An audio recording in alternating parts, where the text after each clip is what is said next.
gydytoja psichiatrė, besimokanti būsima psichoterapeutė. Ir matau, kad yra žmonių, kurie šitą paskaitą iš manęs yra girdėję. Tai atsiprašau, aš irgi nuo savęs biškį pavargau, tai teks jau antrą kartą paklausyti. Šiaip paskutiniu metu labai dažnai apie tai kalbu ir tikrai biškį savo atsibodau. Šiaip paskaita yra valandos trukmės, bet Karlis prašė sutalpinti 15-10 minučių, tai teko ryte biškį redukuoti. Tai labai yra sunku pradėti šitą paskaitą, kai aš neturiu pakankamai laiko papasakoti, dėl ko tas miegas yra svarbus. Nes tada truputėlį kitaip klausosi ta dalis apie patarimus, ką daryti, kad tas miegas būtų geresnis. Tai bent jau vieną momentėlį aš vis tiek noriu, jeigu tu pradės man veikti, vis tiek vieną dalyką noriu pasakyti, kad bent truputėlį pailiustruoti, dėl ko tas miegas toks reikalingas ir kas tokio pat išskirtinio yra apie jį. Tai visi žinom, kad mūsų organizme yra limfinė sistema. Vadinasi, visos toksinės medžiagos, jos pasišalina per ten. Bet galvos smegenys limfagyslių neturi. Tai kaip neurotoksinės medžiagos pasišalina iš galvos smegenų? Ar kažkas yra girdėję apie tai? Tikrai gali būti, kad neteko girdėti, nes visai netaip jau seniai buvo atrasta, kaip ten judėjimas vyksta šitų medžiagų. Tai 2012 metais tik tai atrasta vadinamoji limfatinė sistema. Nekenčiau šio pavadinimo, bet niekas geriau dar kol kas nesugalvojo. Kokia yra esmė to? Kad nors ir nėra limfagyslių mūsų galvos smegenyse, bet smegenų skystis juda tikslingai, jis juda palei kraujagyslės. Ir būtent ką ir pamatė mokslininkai, kad tos neurotoksinės medžiagos taip ir pasišalina, judėdamos tikslingai, tokia kaip srovė, pavadinkim, palei kraujagyslės. Ir kas įdomiausia, kad šita sistema aktyvuojasi tik tai miego metu. Vadinasi, tokios neurotoksinės medžiagos kaip beta-amiloidas gali pasišalinti tada, kada mes kokybiškai miegam. Ten vos kelių procentų aktyvumas būna tada, kai mes būdraujam. Ir beta-amiloidas, turbūt girdėta, tai ne veltui miego trūkumas yra siejamas su padidėjusia demencijos rizika ir Alzheimerio ligos rizika. Tai čia bent tiek norėjau pasakyti apie aktualumą miego. Toliau pakalbėkim apie poreikius. Kiek šiąnakt miegojat? Ar yra kas miegojo mažiau negu 6 valandas? Pakelkite rankas. Aha. Ar kažkas išmiegojo 8 valandas šiąnakt? Neblogai. O dažnai pavyksta pasiekti 8 valandas? Tai 8 valandas pagal visą ką yra tas aukso viduriukas, kurio mums reikia. Jeigu matosi lentelėje, tai paaugliam reikia truputėlį daugiau miego, tai kas turi paauglių vaikų, nekovokit labai jau taip smarkiai, nes vis tiek tą kovą pralaimėsit. Jie nenueis miegoti 11 valandą, ką jūs besakytume. Suaugusiam žmogui nuo 7 iki 9 valandų rekomenduojama, vyresnio amžiaus žmonėm, kas irgi yra su kuo dažnai susiduriama, kad mažiau miego reikia vyresniems žmonėm. Tikrai netiesa, jiems reikia tų pačių bent 7 valandų. 6 tai jau kaip minimum. Jeigu miega 5-4, tai rizika vėlgi atminties sutrikimų, kardiovaskulinių ligų, cukrinio diabeto, net vėžio rizika didėja, jeigu nuosekliai žmogus miega mažiau negu 6 valandas. Taip, judam toliau. Labai trumpai apie nemigą, nes su tuo dažniausiai susiduriam. Šiaip įvairių apklausų duomenim tikrai mes turim epidemiją nemigos. Trečdalis, kai kuriuom apklausom net, kai kuriuom apklausų duomenimis net pusė žmonių turi vienokių ar kitokių nemigos sutrikimo požymių, o iš jų dar maždaug pusė jau yra išsivysčiusi ir pilnai nemiga. Tai kaip apskritai, prieš pereinant prie to, kaip padėti savo geriau miegoti, tai kaip apskritai įsivertinti, o aš pakankamai kokybiškai miegu. Tai rekomenduoju savo užduoti keletą klausimų. Pirmasis, tai per kiek laiko aš užmiegu. Ar žinot, kiek yra optimaliausias laikas, per kiek reikėtų užmigti? Kiek sveika yra prasivartyti? 10-15. Truputuką daugiau, iki pusvalandžio dar skaitosi normai. Jeigu vis dėlto tenka prasivartyti ilgiau, tai jau galima galvoti, kad šita iniciacijos miego fazė yra tinkami. Kiek laiko trunka mano miegas? Mes jau aptarėm, kiek turėtų trukti, kiek kartų per naktį prabundu. Ar turim tokių, kurie miega su prabudimais? Nedrasi, bet pradėjo kilti rankos. Tai nėra labai blogai prabusti. Esmė yra, ar pavyksta užmigti prabudus. Nes jeigu prabundu ir nebeišeina užmigti, jau turim rimtesnę bėdą. Ypatingai vyresnio amžiaus žmonės, jeigu paklaustumėt, tai jeigu ne dėl tualeto, tai tiesiog, jeigu prabudinėja kartais iki 5-6 kartų per naktį, tai logiška miegas tikrai nėra kokybiškas. Ir paskutinis klausimas, kurį savo reikėtų užduoti pareflektuojant, tai kaip aš jaučiuosi ryte. Tai ar jaučiuosi pailsėjęs, energingas, pasiruošęs savo dienai. Nes kartais gali žmonės varginti tokie mikroprabudimai, kurių kaip ir nejaučiu, kad jie yra, bet ryte jaučiuosi nepailsėjęs. Tai labai tikėtina, kad būtent mikroprabudimus turit. Ir kada jau sakysim, kad nemiga iš tikrųjų yra pilnai jau išsivyščiusi, tai jeigu miegas yra prastas bent 3 kartus per savaitę, įprastai tiesiog klausiu pacientų savo, tai daugiau gerų naktų per savaitę ar blogų. Jeigu jau daugiau blogų, tai turim problemą. Ir jeigu šitas sutrikimas miego, nesvarbu, kuri ten tą fazę trinka, gali visos trikti, gali kažkoks derinys būti požymių nemigos, vis tiek tai yra ganėtinai subjektyvus vertinimas, bet jeigu tai trunka jau 3 kartus per savaitę ir bent mėnesį, mes jau turim nemigą. Dabar ką su tuo visų daryti?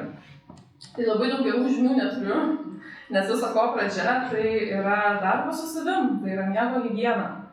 Čia jau daugam yra keiksmažodis, tikrai neturiu daug pacientų, kurie pilnai laikosi miego higienos, tai ganėtinai retas atvejas, bet tikrai matai, kokiam sąmoningume yra žmogus, kuris vis dėlto žino, kas yra ta miego higiena ir bent jau stengiasi, bent jau dalinai jos laikytis. Tai miego higienos pagrindinis elementas ir sunkiausiai įgyvendinamas, nuo kurio viskas prisideda, yra miego rutina. Ar turim auditorijai žmonių, kurie turi savo nusistatytą miego pradžios laiką ir vienodą laiką, kada keliasi? Ar kažkas iš mūsų gyvena tokiu ritmu? Keliuosi, vienas žmogus, 2, 3. Nelabai daug, ne?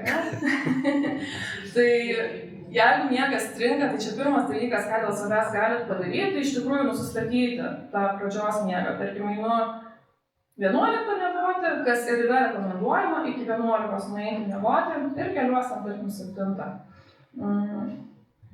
Toliau.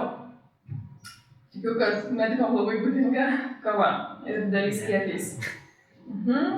Tai jeigu šiaip nerekomenduojama yra vartoti kofeino jau po pietų. Savo pacientam tai aš iki 16 valandos maks leidžiu gerti kofeiną, nes gal kažkas žino, per kiek laiko pasišalina pusė suvartoto kofeino kiekio. Ar teko girdėti, per kiek valandų? Kažką girdžiu, 6. Jo, plius minus. Yra kam greičiau, yra kam dar lėčiau. Tai įsivaizduokit, jeigu jūs 6 vakare išgerat puodelį kavos, tai vidurnaktį pusę kofeino kiekio kažkur jūsų organizme yra. Tai miegas. Aišku, jeigu yra išsivyščius tolerancija, biškai kita situacija yra. Jeigu ten jau daugėja adenozino receptorių ir kitokie procesai užsiveda, tai taip truputėlį žaidimo taisyklės keičiasi. Alkoholio vartojimas. Tikrai yra daug mitų apie tai, kad miegą turėtų pagerinti alkoholio vartojimas. Ne velnio, visiškai netiesa, kaip tik sukuria mikroprabudimus, apie kuriuos aš pasakojau, tai pavartojus alkoholio prieš miegą labai tikėtina, kad ryte jūs nesijausite žvalūs. Tikiu, kad tikrai yra tekę girdėti, kad prieš miegą reikėtų vis dėlto vengti skysčių ir maisto. Tai bent valanda, pusantros iki miego nereikėtų pradėti užkandžiauti, ypatingai kažkur greitai suskaldomų angliavandenių, ypatingai šitų reikėtų vengti, nes tai vis tiek energetizuoja. Dabar šviesos ir ekranai. Ar turite įprotį žiūrėti video arba panaršyti prieš miegą labai drąsiai, atvirai, kelia ranką? Okay. Aš manau, kad ir tie, kurie nepakėlė, bent pusę tai daro. Nėra labai gerai, dėl to, kad tos šviesos jos trikdo natūralius procesus, kurie turėtų vykti mūsų organizme. Kitaip tariant, vakare turi gamintis miego hormonas melatoninas.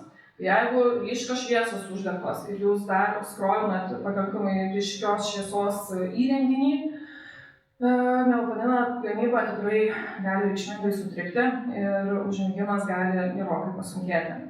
Tai kas yra rekomenduojama? Jokių ryškių šviesų. Tai vadinasi vakare stalinės lempos, toršerai, jokių būdų nedegti tų pagrindinių didžiųjų šviesų ir bent jau susimažinti apšvietimą ekrano, idealiausiai iš vis parsisiųsti specialius, tarkim, appsus, programėlės, kurie sureguliuoja naktinį tą apšvietimą, o kai kurie telefonai, planšetės turi tiesiog nustatymus, savo galima pasirinkti. Tai bent jau tiek dėl savęs padarykit. Dabar taip, karšta vonia dušas. Kaip įsivaizduojat, kuo čia gali būti vertinga miego rutinoje? Dalis to, tai čia dažniausias atsakymas, bet yra ir dar truputėlį gilesnis, tai kai mes palendam po karštų dušu arba į vonią karštai įlendam, kraujagyslės išsiplečia, daugiau šilumos atiduodam ir mūsų kūnas greičiau atvėsta. O tai yra būtina sąlyga, kad užmigimas būtų sklandus. Su tuo susiję ir tai, kad pati miego patalpa turi būti vėsi. Optimali temperatūra, ar žinot, kokia gali būti? 20 jaučiu per daug, sakyčiau, taip 18 yra pasaulis standartas, tai ten plius minus 1 laipsnis. Dėl to vasarą mes labai susižymėjame, natūralu. Atsipalaidavimo technikos. Čia yra be galo individualus dalykas, čia jau turit pasišnekėti su savim ir atrasti, kas veikia jums. Ar kvėpavimo pratimai, meditacijos, dienoraščio rašymas, specialios programėlės, kurios ten kažkokius pasakojimus, pavyzdžiui, jums sako, net kažkokius detalius, ne per daug įtraukiančius, kad tiesiog atsijungtų mintis nuo įprastinio savo srauto ir galėtumėte atsipalaiduoti. Man, pavyzdžiui, padeda tiesiog susirašyti sekančius dienos darbus, taip kad jie nesisuktų man galvoj, aš viską nuguldau ir aš galiu įtramiai miegoti. Tai gal kažkas nori savo kažkokiais patarimais pasidalinti, man labai įdomu išgirsti. Ką jūs darot prieš miegą, kas jūs atpalaiduoja? Be skrolinimo.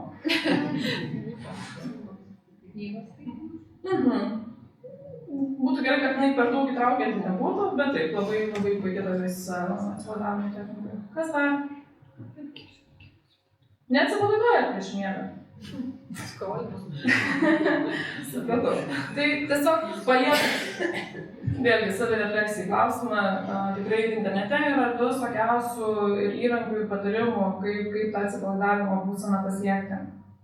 Kitas labai svarbus momentas, kalbant apie atsipalaidavimą, jeigu tikrai yra sunku, pavyzdžiui, užmigti, nepasidarykit miegamojo kaip kažkokio baubo, neturit bijoti miegamojo. Miegamasis yra miegui skirtas, o ne kažkoks baimės objektas turi būti. Tai jeigu tikrai pradeda bijoti tiesiog jau eiti miegoti, tai patarimas yra į lovą eiti tik tai jaučiant mieguistumą. Kitaip tariant, jeigu aš atsigulu, pusvalandis prabėgo, aš niekaip neužmiegu, tai avių skaičiavimas ar dar ir nežinau kas nepadės. Jau geriau išeiti iš miegamojo, paveikti kažką, kas jūs vėlgi, kaip sakiau, atpalaiduotų, ramintų ir į lovą grįžtat tik tada, kai vėl pajaučiat mieguistumą. Čia vėlgi toks psichologinis momentas, kaip savo padėti. Taip pat pacientams, kurie turi miego sutrikimų, nerekomenduoju snausti po 15 valandos. Apskritai nėra labai gerai tas pokyčio miegas, bet evoliuciškai mes tiesiog tokie esam, mums reikia, tiesiog mūsų gyvenimas neleidžia mums to padaryti. Tai jeigu jau vis dėlto norisi pasnausti ir turit galimybę tą padaryti, tai vėlgi ne vėliau kaip 15 valandą ir neturėtų būti miegas ilgesnis negu 20-30 minučių. Ar įsivaizduojat dėl ko? Gilios fazės. Būtent, tam, kad neįeitumėte į giliąją fazę, kuri maždaug nuo 40 minutės prasideda miego. Nes jeigu prabusit, o dažniausiai prabundama nenatūraliai iš to giliojo miego, tikrai nesijausit pailsėję, jausitės dirglus, nedarbingi ir vertės iš to nebus jokios. Kitas psichologinis aspektas, jeigu nepavyksta užmigti, nežvilgčiukit į laikrodį, nes savo nerimą keliat eksponentiškai, tai nedarykit to. Nikotino vartojimas, vėlgi tai yra stimuliantas, logiška, kad nereikėtų per daug prisirūkyti prieš miegą. Jeigu sportuojat, tai intensyvi treniruotė turėtų būti pirmoje dienos pusėje, vakare galima kažkokius lengvesnius pratimus padaryti, tempimo, pavyzdžiui, pratimus, vėlgi tai gali ir atpalaiduoti, jeigu daroma tinkamai. Dabar toks įdomus momentas, apie kurį paskutiniu metu labai daug šnekama ir daug tyrimų apie tai daroma. Tai dienos pradžią reikėtų pradėti su saulės šviesa. Ką tai reiškia? Jei, aišku, Lietuvoje truputėlį sudėtingiau, ypač šiltuoju metų laiku, bet kai yra vis dėlto saulė ryte pasirodžiusi, tai labai vertinga išeiti tiesiog lauk į balkoną ir bent 5-10 minučių leisti savo gauti tos tiesioginės saulės šviesos. Nes tai aktyvina visą kortizolio sistemą, kurį išbudina, kurį energizuoja ir tam kortizoliui reikia duoti pasireikšti. Dėl to, būtent, kad kortizolis galėtų dirbti savo darbą tinkamai, nereikėtų gerti kofeino, tai yra kavos, pernelyg anksti. Kas išgeria kavą per pirmą pusvalandį nuo atsibudimo? Per valandą? O kas išlaukia bent 1,5 valandos? Kartais irgi jau išmokytas.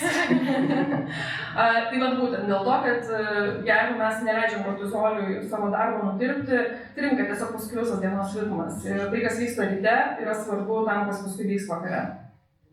Dabar kas yra aktualu jums, nes turbūt dauguma čia budi naktim, ar yra kas nebudi naktim? Visiems aktualu, ar ne? Aš taip džiaugiuosi, kad man nebereikia to daryti. Tai kokie vertingi patarimai? Tai jeigu ne parą budit, bet tiesiog į naktinę pamainą išeinat, tai labai yra vertinga bent valandėlę leisti savo nusnausti prieš tą naktinę pamainą. Jeigu turit tokį sutarimą viduje, kad jūs leidžiat vienas kitam išeiti ir pasnausti, tarkim, vidury nakties 15 minučių, tai labai sveikinu, o jeigu kas neturi tokio susitarimo, tai labai rekomenduoju turėti. Tiesiog išleisti vienas kitą, truputėlį nusnausti, jeigu nebeišeina tikrai jo atlaikyti. Tikrai energizuos labiau ir padės išbūti tą likusią naktį. Dabar taip, grįžę namo po naktinės pamainos ar po paros, geriausia iš karto eiti miegoti. Ir nemiegoti ilgiau negu 4 valandų, tam, kad tiesiog paskui nesutriktų jūsų naktinis miegas ir būtų kuo lengviau grįžti į tą rutiną. Ir labai svarbu, kur jūs miegate. Tai kadangi tai jau būna dienos metas, truputėlį yra sunkiau užtikrinti šviesos ir garso kontrolę, bet pagal galimybės tą reikėtų padaryti. Tamsi aplinka, tyli aplinka, rekomenduojama išvis namo važiuoti su saulės akiniais, kad kuo mažiau tos šviesos gautume. Ir aišku, prieš darbo pabaigą nevartoti per daug kofeino arba vėliau kažkaip rytųjo vandenį. Viskas labai logiška. Tai dabar taip, jeigu visą tai darot, ką aš pasakiau, kiek aš laiko turiu? Ar dar turiu? Labai greitai. Tai jeigu nepavyksta susitvarkyti miego visą tai darant, ką aš pasakiau, tada reikėtų pagalvoti, ar nevartojate medikamentų, kurie galbūt turi įtakos miegui, jūsų magnio koncentracija, vitamino D ir B, skydliaukės funkcija, taip pat verta atkreipti dėmesį. Labai verta pareflektuoti, ar vis dėlto miego sutrikimas nėra sukeltas nerimo sutrikimo. Jeigu tikrai jaučiat prieš miegą įtampą, net kūnas įsitempęs, daug minčių, jūsų rautas, įkyrios tos mintis, gal mes turim didesnę problemą negu tik nemiga. Ypatingai dabar tarp jauno amžiaus žmonių be proto padaugėja yra nerimo sutrikimų ir iš paskos eina nemigos. Melatoninas. Čia matau daugiau mažiau visi jauno vidutinio amžiaus žmonės. Tai melatoninas jūsų atveju nelabai padės, deja, nebent tikrai neišeina po budėjimo užmigti, tada gali būti vertingas. Ir jeigu kertat kelias laiko juostas staigiai, tai tada gali padėti sureguliuoti ritmą. Ir vyresniams žmonėms taip pat vertinga, taip pat seneliams, tarkim, ar tėvams gali pasiūlyti, nes tiesiog su amžiumi mažėja gamyba melatonino. Jeigu, šiaip pas mus nėra dar, bet galėtų būti kognityvinės elgesio terapijos yra tam tikra kryptis, kuri dirba su miego sutrikimais, bet mes turim Lietuvoje keletą sertifikuotų užsienyje trenerių miego, kurios labai vertingais patarimais dalinasi ir apskritai didina sąmoningumą šitoj temai, tai labai rekomenduoju pasekti šitos paskyras, Miego filosofija ir Ieva Eiva. Yra ir daugiau, bet kažkaip šito merginom aš labiausiai pasitikiu. Medikamentinis gydymas turbūt neapsistosiu, ne to čia atėjau. Tai viskas, iš manęs tiek. Aš klausiu.